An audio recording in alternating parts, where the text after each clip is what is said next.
Halo semuanya, selamat datang di channel yang tidak layak untuk dihina ini. Sebelum kita mulai, atur posisi santainya, seruput kopinya, dan mari kita berkhayal. Di ruang tata surya, semua pasukan meteor perak sudah menunggu selama 10 hari. Tapi karena tidak ada tanda-tanda kalau musuh mereka akan muncul, hal ini membuat mereka sangatlah bosan.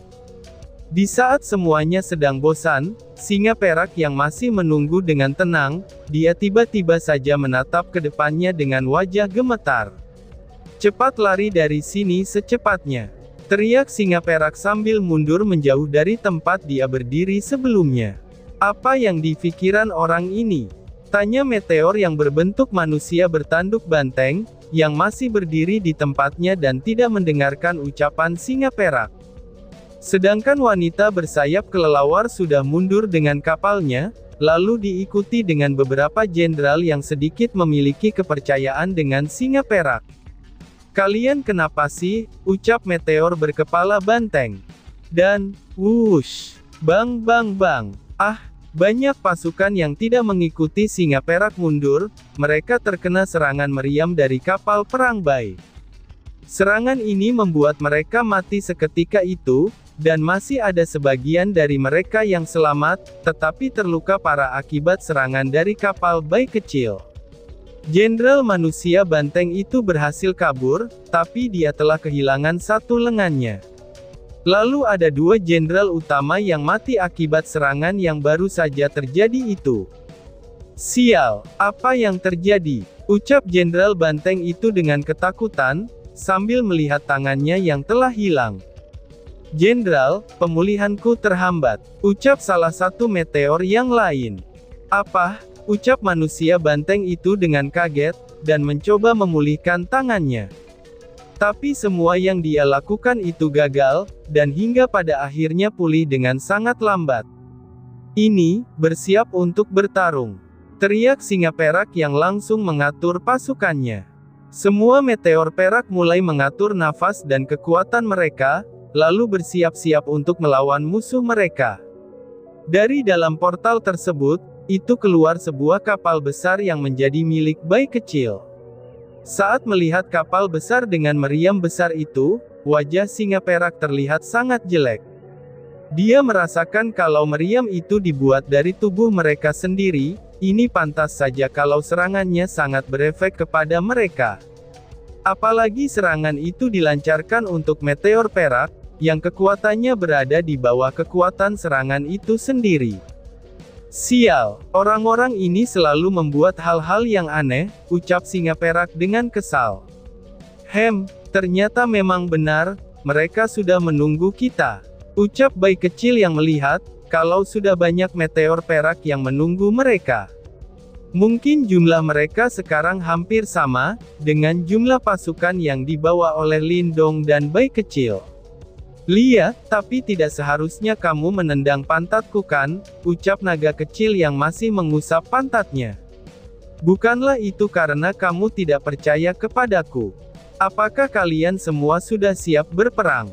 ucap Bai kecil yang mulai serius. "Iya," jawab para pasukan. Lindong mengeluarkan semua pasukan, yang dia bawa di bawah tatapan banyak meteor perak. Singa perak hanya mendengar, kalau orang yang akan muncul itu hanya berjumlah 4 juta saja. Tapi sekarang, pasukan musuh malah hampir sama banyaknya dengan jumlah pasukan mereka. Ditambah dengan kekuatan masing-masing, mereka sudah sejajar dengan suku mereka sendiri. "Serbu!" teriak Lindong tanpa menunggu kesiapan suku meteor perak. "Serbu!" Semua pasukan alam langit langsung menyerang setelah menerima perintah dari Lindong.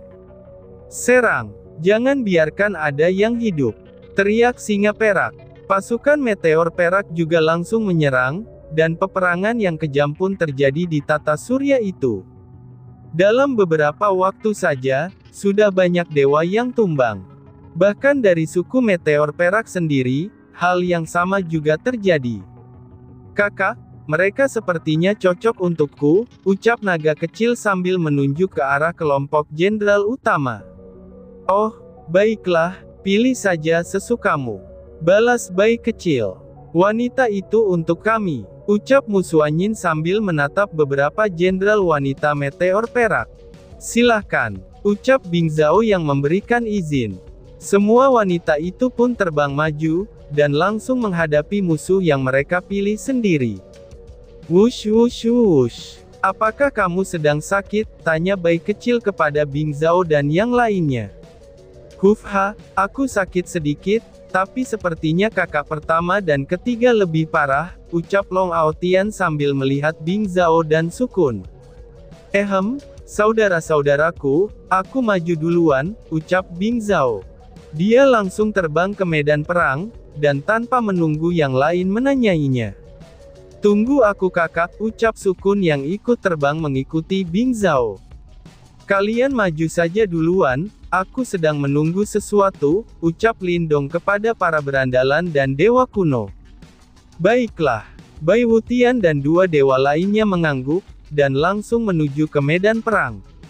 Sedangkan Lindong sendiri, menghilang dari kapal tanpa diketahui oleh siapapun yang ada di sana. Di tempat Huang De dan Huang Sheng, itu ada hal aneh yang terjadi. Di dalam perut Huang De, tiba-tiba saja ada pedang hitam yang tertusuk menembus dari punggung ke perutnya. Kamu, ucap Huang De sambil menatap ke arah Huang Sheng dengan tidak percaya. Kenapa? Kaget ya, itu adalah salahmu sendiri, karena berani mengkhianati ayah. Jadi aku terpaksa harus menyingkirkan dirimu juga, ucap Huang Sheng sambil menatap Huang De dengan dingin. Apa? Kamu? Huang De melihat perubahan mata Huang Sheng yang telah menjadi emas, dan itu sudah jelas kalau Huang Sheng telah mendapatkan kekuatan dari mata emas. Hahaha, aku adalah perwakilan ayah. Dan aku juga memiliki setengah wujud dari ayah. Huang Sheng segera mengatakan yang sebenarnya kepada Huang De. Mendengar ucapan itu, Huang De dengan marah mengutuk Huang Sheng. Kamu pengkhianat, teruak Huang De. Hahaha, tidak ada yang dikhianati antara kita. Harusnya aku yang memanggilmu sebagai pengkhianat, Huang De. Ucap Huang Sheng dengan senyum dingin. Gluk-gluk, apakah selama ini kamu telah ditugaskan oleh ayah untuk mengawasiku? Tanya Huang De dengan suara penuh kebencian. Bisa dibilang begitu. Tapi sejujurnya, ayah memang mengharapkan perang terjadi di antara suku kita, dengan makhluk hidup yang hidup di zaman ini, jawab Huang Sheng. Kenapa begitu? Tanya Huang De. Karena ayah membutuhkan banyak energi dewa, dan juga energi untuk membuat tubuh barunya, serta mengembalikan kekuatannya, jawab Huang Sheng. Mendengar hal itu, Huang De menjadi sangat marah. Ternyata selama ini baik dia maupun sukunya, itu telah berada di bawah kendali mata emas. Sedangkan semua gerak-gerik yang dia lakukan, ini sebenarnya sudah ketahuan oleh mata emas dan Huang Sheng. Lalu Huang Sheng ada untuk mengatur semuanya, itu agar tidak keluar dari rencana mata emas. Apakah kamu menganggapku saudara? Tanya Huang De. Tidak, karena di mataku kamu hanyalah bidak, dan kurang lebihnya seperti itu, jawab Huang Sheng dengan tenang. Tenang saja, aku hanya akan mengambil kekuatanmu saja. Aku akan membiarkanmu hidup, dan melihat bagaimana luar biasanya ayah kita, ucap Huang Sheng dengan dingin. Oh iya, aku lupa memberitahukannya kepadamu, kalau sekarang ayah sudah mulai menyatu dengan pemuda yang pernah menyerang ke tata surya ini.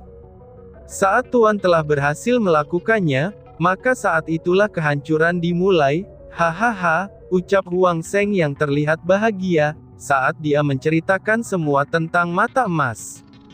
Sebenarnya itu sudah menjelaskan, kalau dia benar-benar kaki tangan dari mata emas yang sesungguhnya.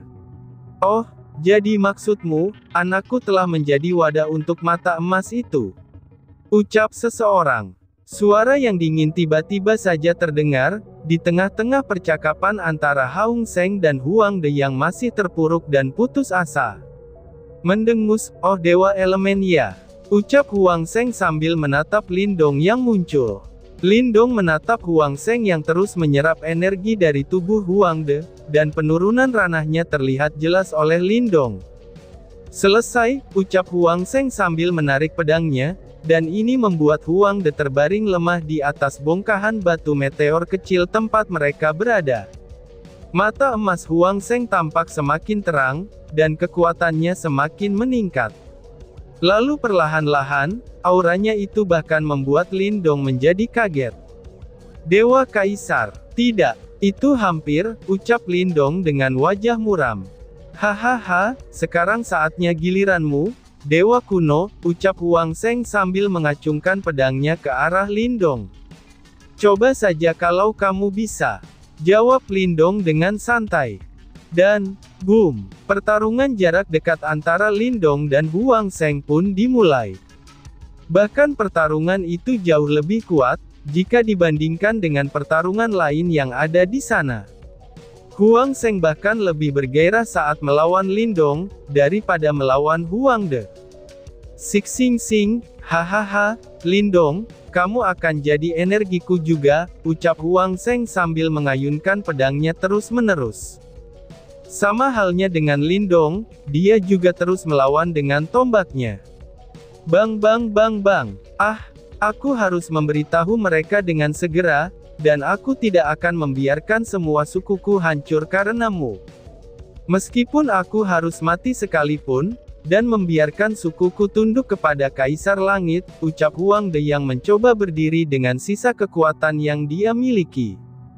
Tetapi yang tidak dia ketahui, di tempat lain 4 sosok muncul tidak jauh dari perang besar yang sedang terjadi.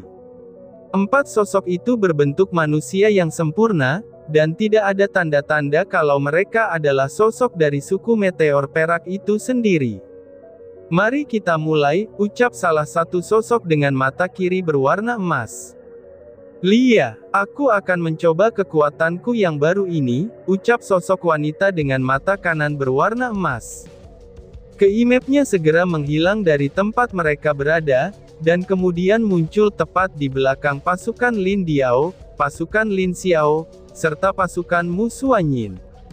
Cling, bas-bas, awas, teriak Lin Diao. Lin Diao yang merasakan kemunculan kekuatan yang luar biasa, dia langsung menahan serangan itu. Bang, wow, ternyata ada lawan yang pantas dengan kekuatanku, ucap sosok mata emas sebelah kiri, dengan 9 pedang hitam terbang yang mengelilinginya. Sosok itu tersenyum saat memandangi Lin Diao. Siapa kamu? Tanya Lin Diao. Oh, aku disebut sebagai 9 mata pedang. Tapi kamu bisa memanggilku 9 mata saja, ucap pria itu yang menjawab pertanyaan Lin Diao. Kalian pergi melawan yang lain, aku akan melawan orang ini, ucap Lin Diao sambil menghilang, dan langsung bertarung dengan si 9 mata.